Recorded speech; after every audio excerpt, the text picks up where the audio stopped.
Ya. Entonces, vale. Un pequeño accidente. Ya.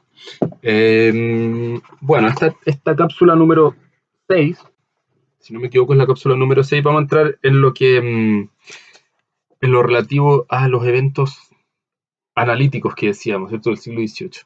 Y aquí voy a apoyarme en dos textos fundamentales.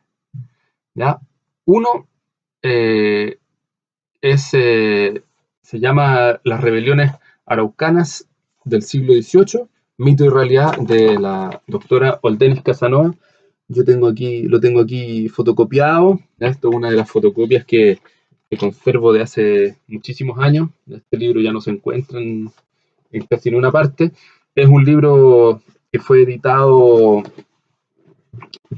por la Universidad de la Frontera, ¿cierto? Entonces nosotros tenemos cierto eh, eh, participación o debemos sentir orgullo, no sé, por esta publicación. ¿Cierto? Pero una publicación no es muy conocida fuera del ámbito de los historiadores especializados, ¿ya?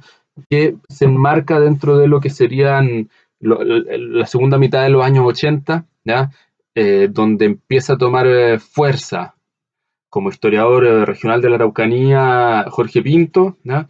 Y empieza, es casi posterior a la publicación de la historia del pueblo mapuche de Bengoa, ¿ya?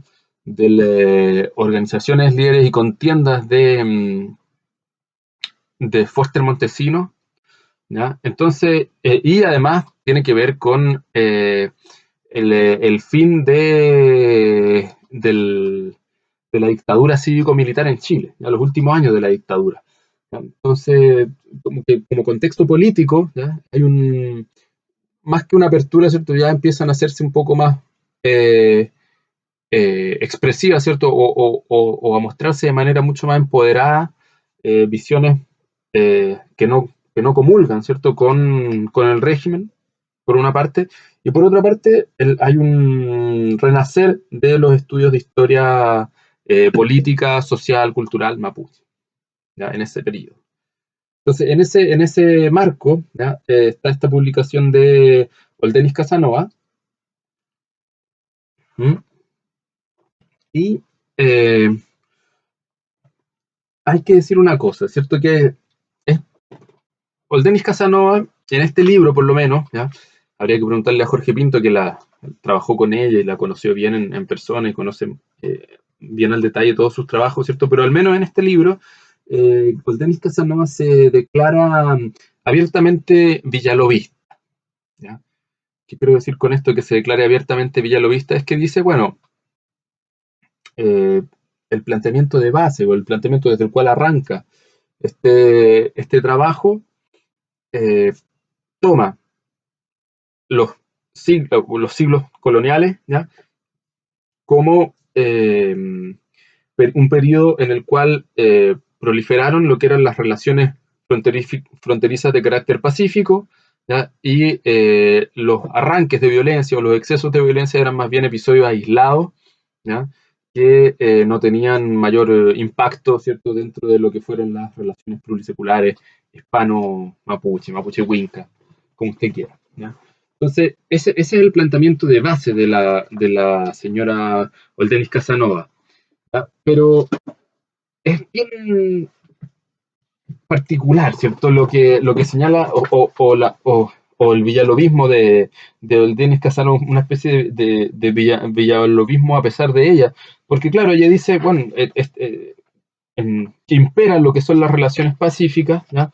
Pero eh, vamos a trabajar aquí lo que son las rebeliones del siglo XVIII. Entonces uno dice, pero ¿cómo? No que imperar el pacifismo, ¿qué importancia mayor puede tener lo que son las rebeliones? ¿No? Ahí hay como una primera pregunta, ¿no? O como una primera contradicción en lo que sería el trabajo de Oldenis Casanova. ¿Ya? Yo tiendo a pensar que hay una especie de, o que el villalobismo actúa como un trasfondo, o como un contrafuerte, así digamos, ¿ah? Como un reforzamiento ideológico, ¿ya? Pero creo que no permea lo que son las investigaciones y las propuestas de fondo, ya que tiene que ver con el trabajo de fuentes que hace Oldenis Casanova. ¿Ya? Eh, entonces, hay que entender las cosas así. O creo yo que así convendría evaluar este libro de Oldenis Casanova, ¿ya? Las rebeliones araucanas del siglo XVIII. ¿Ya? Bueno, en especial son dos episodios, en particular son dos episodios. Uno es un poquito más acotado en el tiempo, ¿cierto? Ocurre en la década de 1720, 1723, ¿ya? Y que tiene que ver con el manejo de algunos agentes fronterizos de lo que son los recursos y lo que son, lo que hoy llamaríamos los abusos, ¿cierto? De parte de este agente Manuel de Salamanca, se llama, ya es el nombre del personaje. Ya lo vamos a entrar en detalle, ¿ya? Y la otra es una rebelión que tiene lugar en la década del 60, ¿cierto? En 1760, de la segunda mitad en adelante, ¿ya? Y que ahí ya es diferente, no tiene que ver tanto con los abusos, ¿cierto? Propios de la sociología de la frontera, sino que tiene que ver más bien con quiebres o con, eh, eh, en términos generales, ¿cierto? Con un romper lo que son las territorialidades acordadas, ¿cierto? Y consagradas en la práctica de la Araucanía, ¿ya? Tiene que ver con que se intenta, ¿cierto? Fundar, se intenta avanzar con la construcción de fuertes, ¿ya? Y acompañado, ¿cierto? Con una idea o con el proyecto el proyecto que abarca todos los siglos coloniales, que es reducir a pueblos, a estos indios, ¿ya? La idea de reducir a pueblos, ¿cierto? Es que vivan en policía, esa es la palabra de la época. Ya la policía es, ¿cierto? Vivir de acuerdo a los preceptos políticos de la autoridad colonial, ¿ya? Y ser evangelizado, ¿ya? Vivir de acuerdo a los preceptos políticos y vivir de acuerdo a los preceptos del evangelio, ¿ya? Para eso, entonces, ¿qué es lo que se consideraba, qué es lo que se consideró durante todos los siglos coloniales y en toda América? Que estos indios deberían reducirse a pueblos, vivir en pueblos, nucleados, ¿ya? Cuestión que más o menos funcionó para lo que es el Chile del Valle Central, ¿cierto? Los pueblos de indios rodeaban, ¿cierto?, la gran ciudad de Santiago. Está el caso de Chimbarongo, ¿cierto? Está el caso de Melipilla, ¿ah? Que son pueblos de indios que orbitan, ¿cierto? Sociológicamente, que están en zonas rurales, ¿cierto? Pero que orbitan en términos económicos, en términos políticos, y tienen un vínculo, ¿cierto? Muy marcado con la ciudad de Santiago, ¿ya? Pero en un espacio donde en primer lugar no hay soberanía colonial, donde la presencia colonial es por lo mismo está supeditada a una autoridad política cacical, ¿no? Y donde no hay grandes ciudades, ¿cierto? Bueno, lógicamente está Concepción, pero Concepción queda lejos, ¿cierto? Queda lejos, queda cerca de Arauco, si usted quiere, ¿ya? De la zona de Arauco. Pero si usted lo proyecta para la zona de la depresión intermedia, de los valles, al sur del Biobío, el Bugreo, el Duqueco, el Renaico, el Mayeco, ya todas esas zonas, ya Concepción queda lejos hoy día, no, imagínense en el pasado, ¿cierto? 2 siglos atrás, 3 siglos atrás, es aún más lejos, ¿cierto? Eh, Quiero decir que la cordillera de la costa, ¿cierto? La cordillera Nahuelbuta verdaderamente opera como una frontera, ¿ya? O como un biombo que separa o que alarga, ¿cierto? Lo que serían las territorialidades, ¿ya? Ya. Entonces, tengo anotado aquí que, bueno, respecto a la rebelión del año 23, ¿ya? Les voy a leer parte de el juicio de residencia. Ustedes saben lo que es el juicio de residencia, ¿no? Deberían saberlo. Si no lo saben, se lo digo. El juicio de residencia es un examen, ¿cierto? Al cual se someten a petición de los interesados, ¿cierto? Algunas de las personas que han ocupado un cargo de autoridad en los dominios coloniales del rey de España, lleva una especie de revisión, ¿cierto? De lo que fue su periodo, de lo que fue su mandato, para ver si obraron correctamente o de buena fe, ¿ah? Puesto que ustedes saben que la política colonial hay mucha, cuando hablamos del espacio político hispano-criollo, hay mucha disputa, ¿cierto? Hay mucha disputa, hay mucha pugna, mucho conflicto, ¿ya? Por lo tanto, las residencias se apegan a esa heterogeneidad, a esa fricción que existe, ¿no? Esto al margen de lo que puede ser el vínculo con las poblaciones indígenas. ¿Ya? Entonces, al gobernador ¿no? ¿Qué página es que? A la página 22. Al, al gobernador Cano y Aponte, ¿ya? En el año 30 no tengo la fecha, en el año 39, 39, 36, perdón. En el año 36 ya les voy a leer el párrafo, para no... Dice, en el juicio de residencia que el rey ordenó tomar por real cédula del 9 de diciembre de 1736, 3 años después de su muerte, se le formularon, entre otros, los siguientes cargos: haber cometido peculados en la provisión de destinos, corregimientos, encomiendas, etc., recibiendo 2.000 pesos por la provisión de cada uno de los corregimientos de Maule y Colchagua. Esto quiere decir que haber vendido cargos, ¿no? Haber vendido o haber entregado cargos con el objeto de a cercanos, ¿no? Y se vincula con el siguiente cargo: haber nombrado a Manuel de Salamanca, su pariente en cuarto grado, de maestre de campo, y a Alejandro, hermano de aquel, capitán de caballería. ¿Ya? Haber nombrado a este sobrino del Manuel de Salamanca, maestre de campo. En lo que sería la penetración,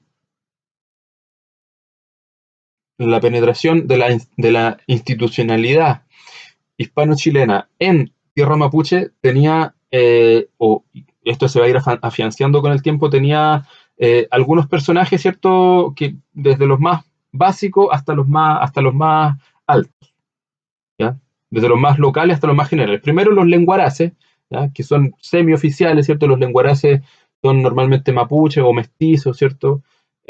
O mapuche ahuincado, ¿cierto? O huinca mapuchizado, ¿ya? Como usted quiera, ¿ya? Que son básicamente intérpretes en todas las reuniones que hay, ¿ya? Pero no tienen ninguna autoridad política. Esos serían los lenguaraces, pero están siempre presentes, ¿ya? Después tiene usted el capitán de amigos, ¿ya? El capitán de amigos, que es un funcionario, ¿ya?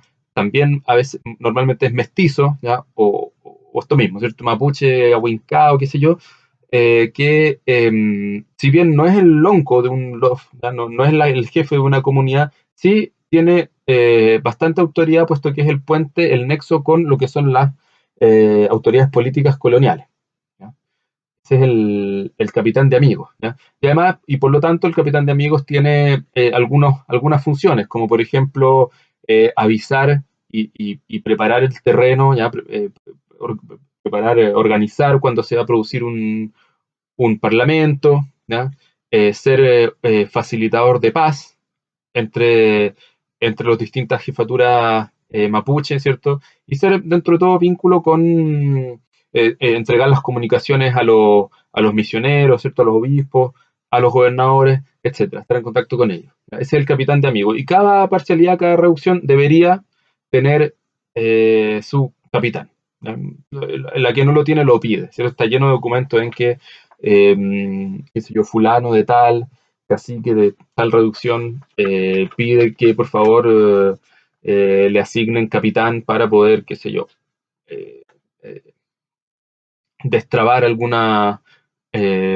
algunas actividades que ocurren en su loft, ¿ya? Por ejemplo, el comercio también, el capitán de amigos es clave también en la, en lo que es la organización de los recibimientos, de las rutas, de los salvoconductos para que los comerciantes puedan circular, que sé yo, todo ese tipo de cosas son importantes los capitanes, ¿ya? Por encima de los capitanes están los comisarios de naciones se llaman, ¿ya? Que el comisario es el jefe de todos los capitanes, ¿ya? Por lo tanto tiene mucha más movilidad, ¿ya? Y muchísima más autoridad, ¿ya? Tanto desde el punto de vista como factual como desde el punto de vista simbólico y del prestigio, ¿ya? Es el comisario. Y yo, esto lo estamos viendo como un organigrama así eh, que va de abajo hacia arriba, lenguaraces, capitanes, comisarios. ¿Ya? Yo pondría en la misma línea, ¿cierto?, del comisario al mestre de campo, ¿ya? Que es el principal militar a cargo de los ejércitos de la frontera. Es el mestre de campo, ¿ya?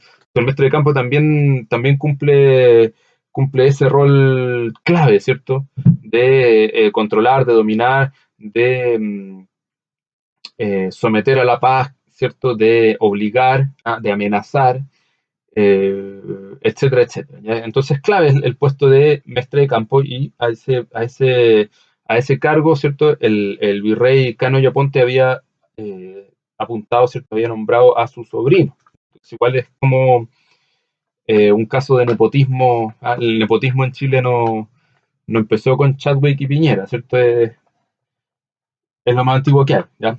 Bueno, sigo con la residencia a Cano Yaponte. Dice, se le culpó además de la sublevación de los indios, y esto es lo que nos interesa, causada de las extorsiones que cometían con ellos los capitanes de amigos de Cuenta de Salamanca, en los tratos que con ellos tuvieron por vinos, frenos, espuelas, a cambio de ponchos e indiecillos, quitándoles mujeres e hijos para venderlos en Concepción cuando no entregaban los artículos prometidos, ¿ya? Es decir, la rebelión del año 23, de 1723, ¿cierto? Tiene como motivo, ¿ya? Los abusos, ¿cierto? De los mediadores de frontera, pero en este caso asociado a la figura del comisario mestre de campo, sí, mestre de campo Manuel de Salamanca, ¿ya? Quien se aprecia, ¿cierto? Está implicado en lo que sería el comercio.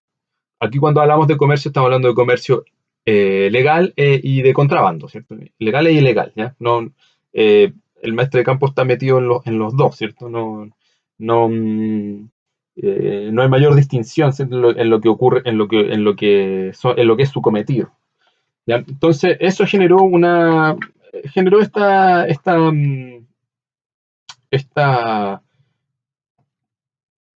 esta rebelión, ¿cierto? En torno al río Mayeco, ¿ya? Los fuertes del Mayeco, ¿cierto? Eh, fueron atacados y por lo tanto fueron despoblados, ¿cierto? Muchos de ellos, ¿ya? Eh, hay que señalar, ¿cierto? Que, bueno, y esto también es otra de las... Cuando yo hablo del villalobismo, ¿cierto? Ustedes entienden que yo me opongo a la negación de la existencia histórica del pueblo mapuche que plantea Villalobos, porque me parece que ahí eso es motivo es sencillamente la razón de aquí el argumento es ideológica, ¿cierto? Pero hay algunas cosas con las cuales yo estoy de acuerdo, ¿cierto? Y tenían que ver con el mito de la guerra de Arauco, recuerden la cápsula 1, cápsula 2, no me acuerdo. ¿Ya? Y hay otro aporte que tiene que ver con esto, ¿cierto? Que Villalobos señala que eh,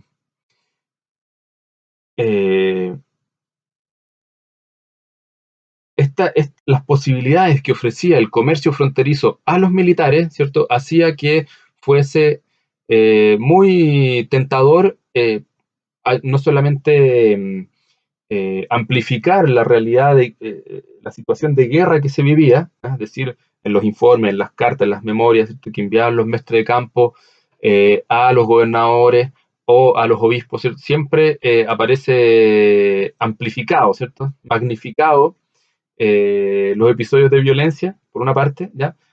Y también aparece la guerra como, o nadie le quiere poner fin a la guerra, ¿ya? La guerra es un negocio, ¿ya? Es un negocio de lo más básico, de lo más constante, ¿cierto?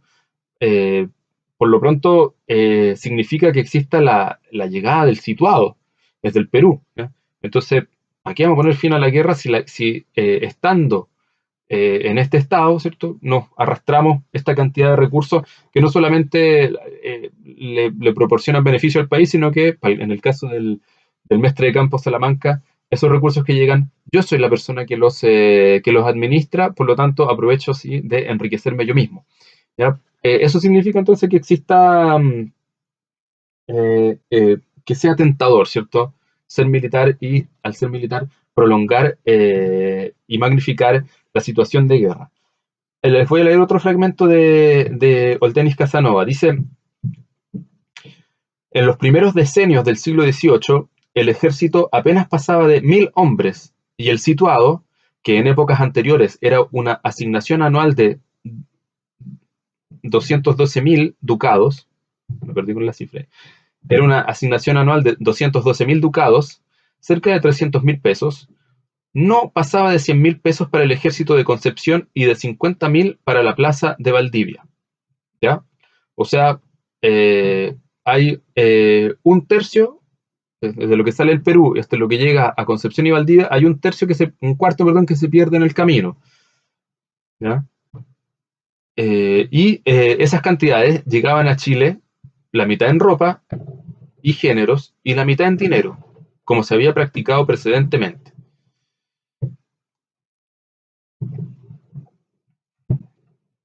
Vale decir, o sea, ni siquiera llegan en ducados como ocurría antes, ¿cierto? Se había, a ver, no solamente se había reducido el monto total del situado, sino que además ya no llegaba en ducados, ¿cierto?, en dinero, sino que empezó a llegar en especie, ¿ya? En géneros, ropa, eh, aquello significaba, ¿cierto?, que hubiese mucho más interés en controlar aquello. Se habla, por ejemplo, Salamanca no solamente, Salamanca y por lo tanto Cano y Aponte, ¿cierto? No solamente son responsables de los abusos en contra de la población mapuche, son también, y aquí lo trabaja Oldenis Casanova, ¿cierto?, son también responsables de abusos en contra de los militares huincas, ¿ya? Porque, por ejemplo, entre las cosas que señala Oldenis Casanova, dice, bueno, eh,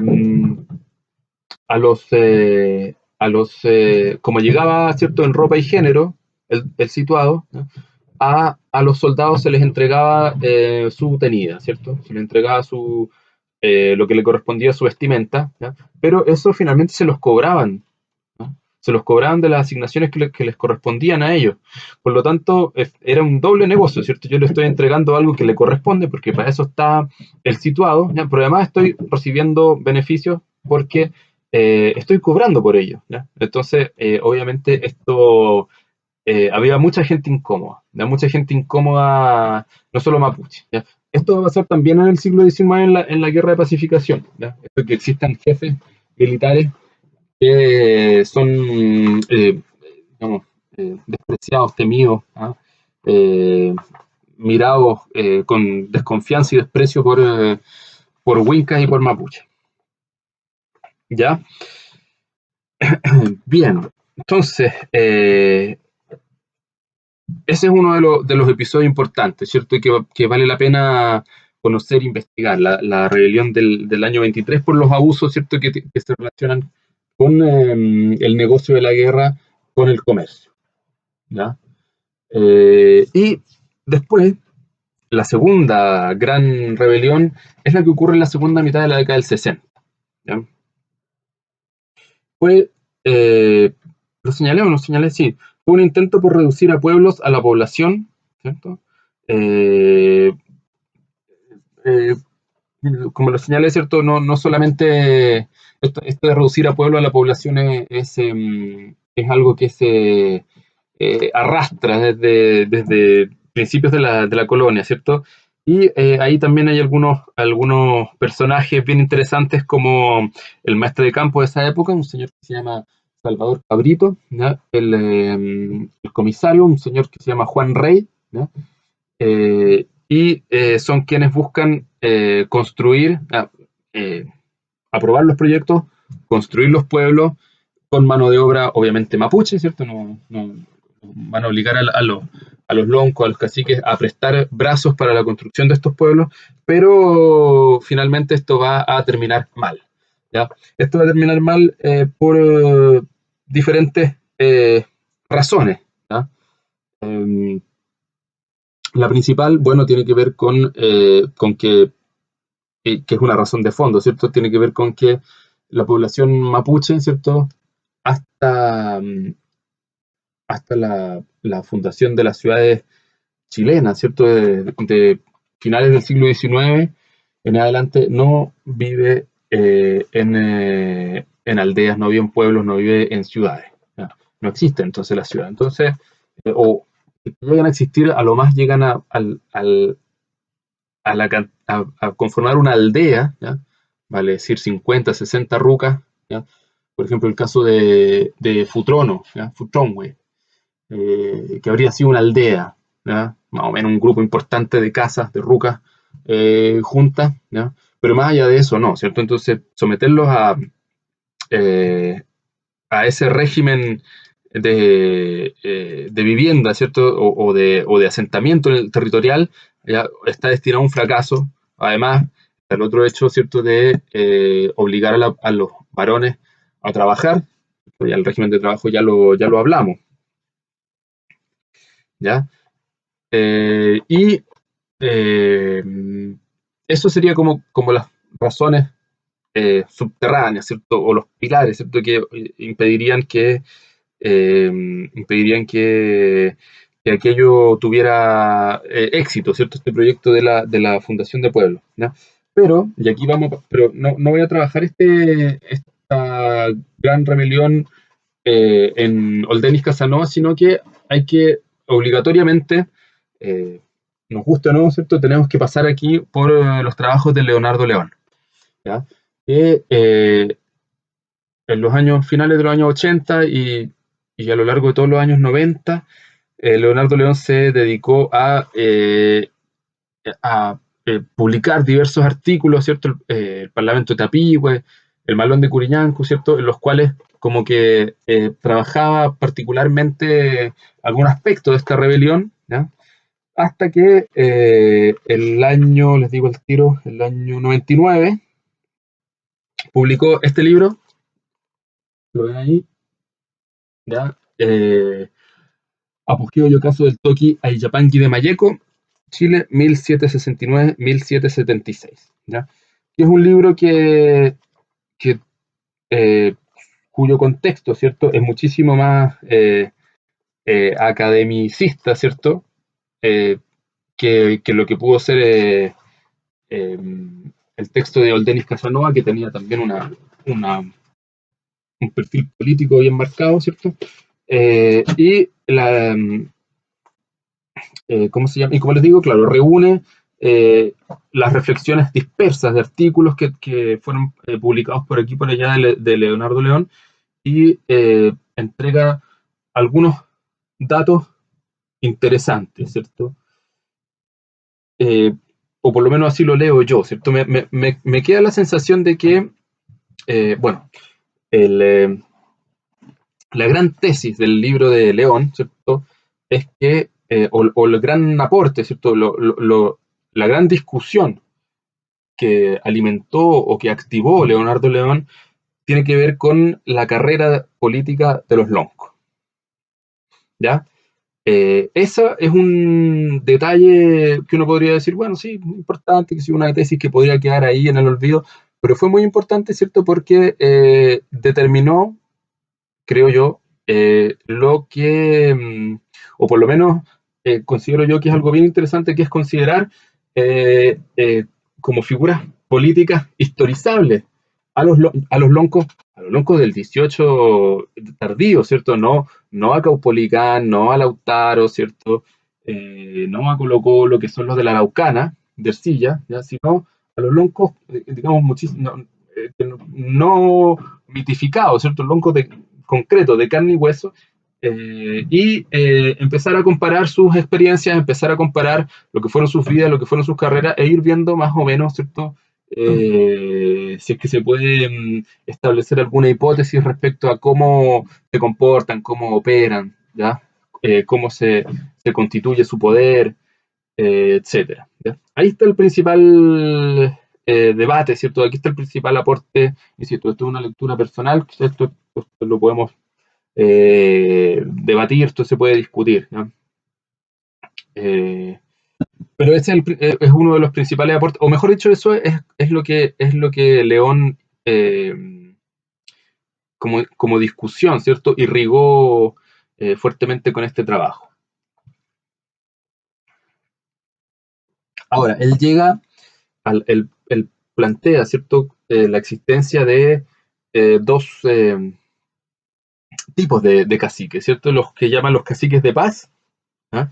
Que son los que buscan, ¿cierto? Negociar con las autoridades coloniales, aceptar o adaptar o de alguna manera alinearse con las decisiones de los gobernadores y de los misioneros, ¿ya?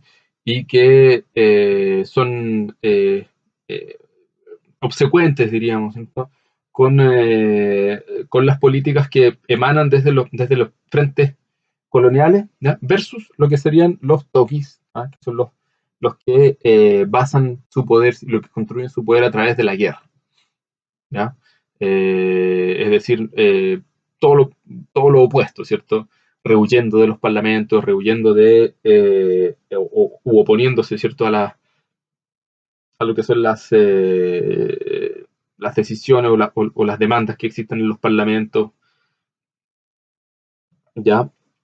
Eh, claro que en lo personal yo considero que no es un modelo no es un modelo muy específico de la sociedad mapuche, es una realidad que se da en eh, en distintas otras regiones del planeta, ¿no? Se da hay artículos, por ejemplo, bueno, de La Pampa, ¿cierto? Hay artículos del reino de Dahomey, ¿ah? En África, que son situaciones muy similares, ¿cierto? Y además, bueno, tiene que ver también con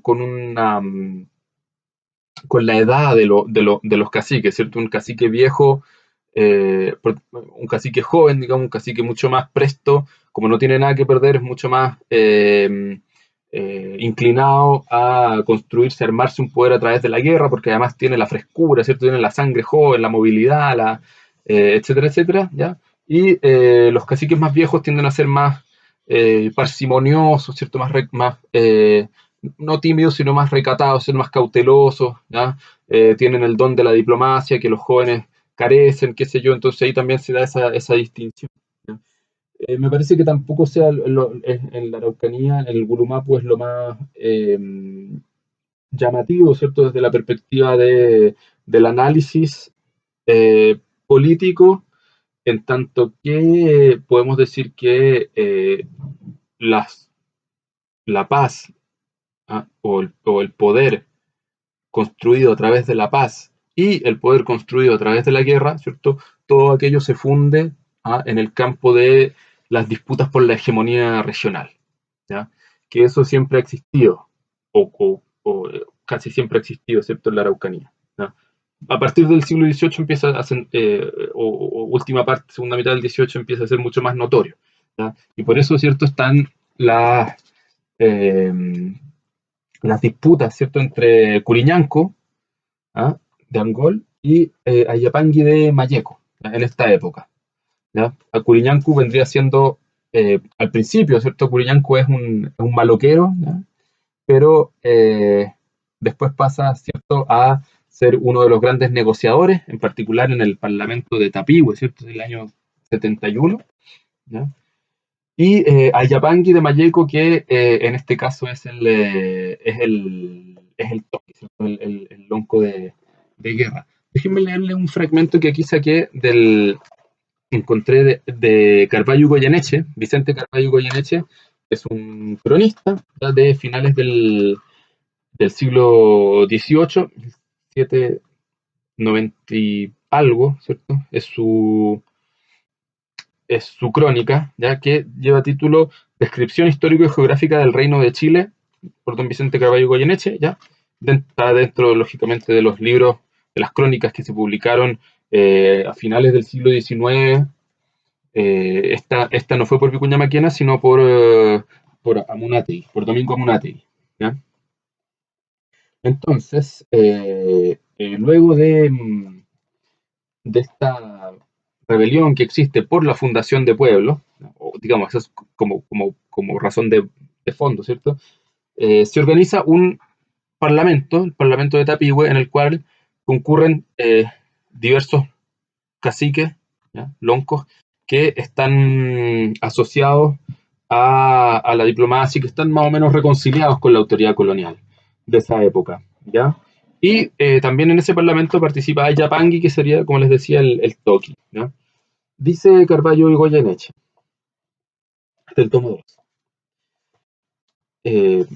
Concurrieron a la asamblea 164 caciques y 40 capitanejos con 1089 mocetones de 45 parcialidades. Abierto el Congreso en 25 de febrero de 1771, se finalizó el 28 del mismo con las mismas ridículas ceremonias e inutilidad con que se han celebrado los demás parlamentos con aquellos bárbaros, que jamás pudieron guardar la fe a semejantes actos, que no pueden celebrar a nombre de su nación, porque los caciques no la respetan, ni pueden, ni tienen autoridad para representarla a causa de no tener especie alguna de gobierno. ¿Ya? Este argumento como digo, es el más clásico de los clásicos, ¿cierto? No solamente en el fondo, sino también en la forma. Bueno, concluido el Congreso, se rompieron 4 lanzas y otros tantos fusiles, que se consumieron en el fuego a presencia de todo el concurso, en señal de que no se volverían a tomar las armas. ¿No? Es decir, se acuerda la paz en el Parlamento, ¿no? Hicieron la ceremonia por parte de los españoles el teniente coronel don Pablo de la Cruz y Contreras, sargento mayor del Ejército de Chile, y por la de los indios los toquis Curiñancu y Levián. Al tiempo que ardían las astas de las lanzas y cajas de los fusiles, circulaban los araucanos alrededor de la hoguera. Cuando estuvieron ya candentes los fierros, se le dieron las banderas a don Miguel Gómez, comisario de Naciones, para que las tremolase sobre la hoguera, y al mismo tiempo se extinguió el fuego con vino. Curiñancu tomó los fierros de las lanzas y Levián los cañones de los fusiles y los pusieron en manos del gobernador, con lo que quedó concluida la ceremonia. Después se extendieron las actas de este congreso en 14 artículos referentes a los que se escribieron en los anteriores parlamentos. Eso es otro tema que me olvidé señalar, ¿cierto? Siempre en los parlamentos se ratifican los puntos de los parlamentos anteriores. En su preámbulo se aparenta que los indios pidieron la paz y que las armas españolas victoriosas por los Andes, por Angol y por Arauco los estrecharon a su solicitud. ¿Ya? Repito, ¿ya? En su preámbulo se aparenta que los indios pidieron la paz y que las armas españolas victoriosas por los Andes, por Angol y por Arauco los estrecharon a su solicitud. Nada de esto hubo. Todo cuanto se relaciona en aquel papelón es notoria falsedad. Los indios salieron ventajosos en aquella campaña. Nada se hizo de provecho, ni hubo otra función bizarra que la del capitán don Juan de Ojeda en Quiapo, y queda referida en el capítulo 108 de este libro. Y para inducirlos a la paz, internó el gobernador todo su respeto con don Miguel Gómez, íntimo amigo de los caciques pehuenches, cuya nación es la que en el día pone la ley entre ellos. Y para entrarle por vereda, y que se determinase a entregarse a discreción de aquellos bárbaros internando a su país, hizo capitán de infantería a su hermano don Baltasar Gómez. ¿Ya? En síntesis, lo que quiere decir aquí Carvalho Goyeneche es que el encabezado, ¿cierto?, de las actas, del documento escrito del Parlamento, ¿cierto?, dice que los indios piden la paz y que las armas españolas salieron victoriosas, pero que eso es completamente falso, ¿cierto? Y que el gobernador debería dar suerte a este personaje bizarro, Juan de Ojeda, ¿ya? Que de no haber sido por su proximidad y por su ascendiente sobre los pehuenches, no habría sido capaz de organizarse la reunión, ni mucho menos de producirse la paz, ¿ya? Abro un paréntesis también acá. Esto también son otras de las grandes lecciones de Rolf Fester, ¿cierto? Y que dice, bueno, cuando los parlamentos, ¿cierto? Desde la perspectiva española, hay toda una construcción teórica que tiene que ver con el significado y el significante, ¿cierto? Él dice, bueno, eh, el significante, ¿no?, que en este caso sería el parlamento, tiene un significado distinto para la parte hispana como para la parte mapuche, ¿ya? Para la parte hispana, ¿cierto? Dice Fester, aquí lo que se está produciendo, el significado que le dan los españoles, es la sumisión mapuche a nuestra autoridad, ¿ya? Y esto queda refrendado, ¿cierto? Consagrado y garantizado en estas actas que se firman, ¿ya? Desde la perspectiva de mapuche, dice aquí, el significado que se le da es de una sociedad, asociación, ¿no?, paritaria con los españoles, ¿ya? Y esto queda refrendado, ¿cierto? Queda garantizado, queda sellado con toda la ritualidad que aquí aparece menospreciada, ¿cierto? Por Carvalho Goyeneche, ¿ya? Pero así como a los españoles les importa un cuesco, o no les importa tanto la parte ritual, ¿cierto? La teatralidad ritual, ¿no? A los mapuches les importa un cuesco el papel escrito, el acta del Parlamento, ¿cierto? No es el acta lo importante, lo que dice el acta, lo importante es lo que estamos haciendo como ritual, ¿ya? Para que vayan conservando esa gran lección de Rolf Fest, ¿ya? Vuelvo entonces a leerles el último pedazo del fragmento de Carvalho Goyeneche. Dice: el día que comenzó el Parlamento, se arrimó al cerro de Negrete un trozo de 5 o 6 mil indios conducido por el general Aillapangui para sostener a los que concurrieron al Congreso. Este hecho fue, según sus ritos, signo evidente de que no procedían de buena fe ni de paz, y así lo hicieron conocer sus posteriores operaciones. En el Parlamento prestaron consentimiento y se manifestaron deferentes como acostumbran a lo que se les propuso y se comprometieron a cumplirlo, pero lejos de hacerlo, prosiguieron la guerra con más ventajas bajo las seguridades de aquella paz, ¿ya? Me gusta mucho este último párrafo, ¿ya? Porque viene a reforzar lo que les acabo de señalar yo, ¿cierto? Del significado de los parlamentos para los mapuches, ¿cierto? Si están llevándose a cabo un parlamento y hay un toque, un cacique, un lonco, un jefe, ¿cierto? Que con todos sus mocetones, sus conas, se retira del parlamento, eso quiere decir que ahí no se llegó a acuerdo y que se está poniendo por fuera, ¿cierto? De esa negociación y que esa parcialidad ese jefe no la va a respetar. ¿Ya? En este caso sería Ayapangi, ¿ya? Entonces, eh, como que es letra muerta, ¿cierto? El acuerdo que se produce ahí, porque la guerra dice, se va a continuar, ¿ya? No solamente va a continuar en los carriles que se venía dando hasta ahora, sino que va a continuar con mayor fuerza, puesto que debemos, o en teoría deberíamos respetar eh, la paz que se está acordando aquí, ¿ya? Entonces, la situación es bien grave, ¿cierto? Según lo plantea Carvalho Goyeneche, y así efectivamente fue, ¿ya? Pero más allá de eso, ¿sí?, que vamos a ir notando que esto va a redundar o creo yo, esto ya es señal de la existencia de grandes caciques, de grandes loncos. No sé si en esa época ya existía la palabra lonco o ya se aplicaba, creo que no, ¿no? Pero bueno, en fin, habría que confirmarlo.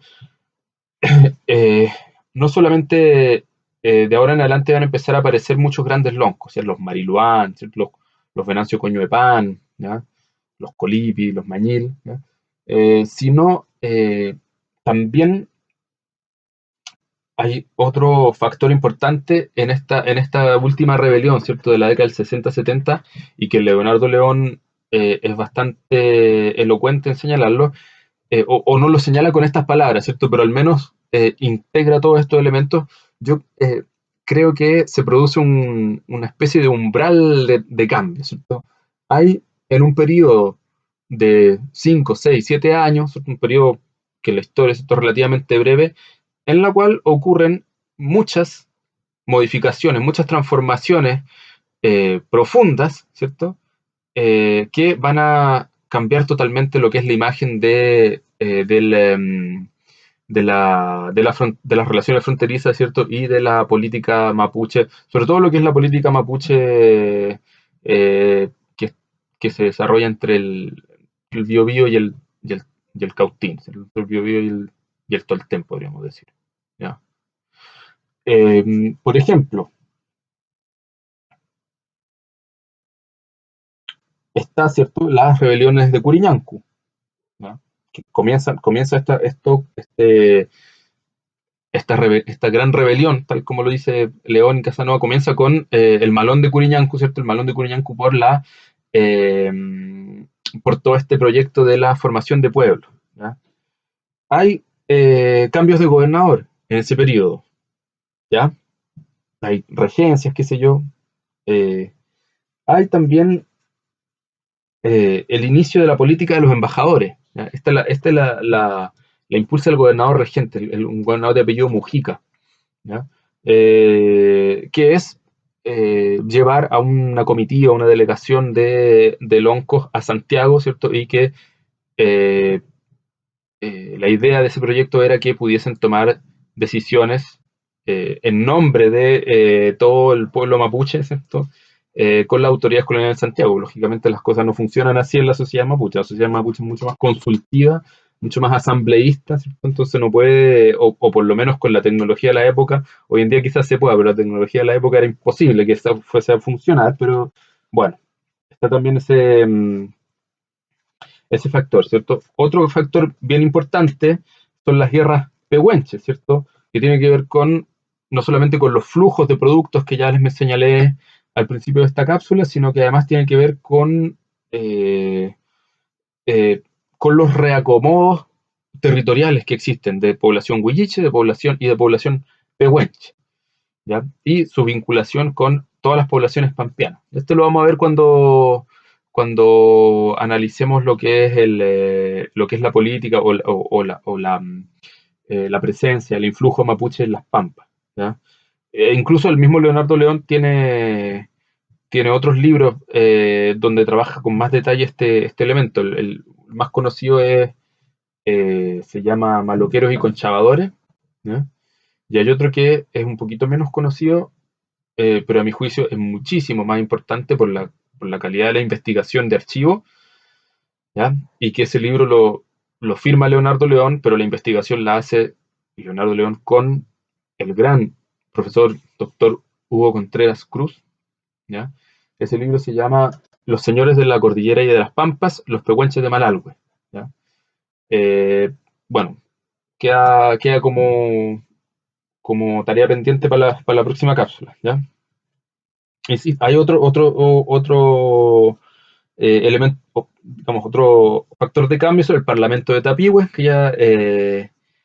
que ya señalamos, ¿cierto? Y me olvidó mencionarlo, pero lo incorporo, la expulsión de los jesuitas, ¿cierto? Eso cambia totalmente la política mapuche y la política hispano-colonial en la Araucanía, ¿no? Entonces, vemos que mencionamos como 6 o 7 elementos de cambio, ¿cierto? Que ocurren, o elementos, digamos, hitos poderosos desde el punto de vista político, ¿ya? Que van a generar o van a proyectar, ¿cierto?